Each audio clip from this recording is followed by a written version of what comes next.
Eluru parliament సభ్యుడు పుట్ట మహేష్ యాదవ్ హైదరాబాద్లో ఒక ఫామ్ హౌస్లో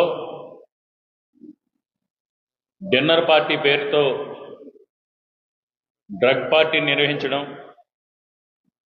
ఆ డ్రగ్ పార్టీపై ఈగల్ టీం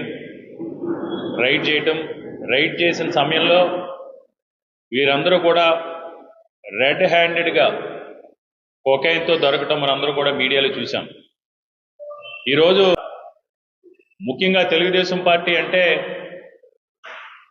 ఇది రాజకీయ పార్టీ కాదు, తెలుగు డ్రగ్స్ పార్టీగా తయారై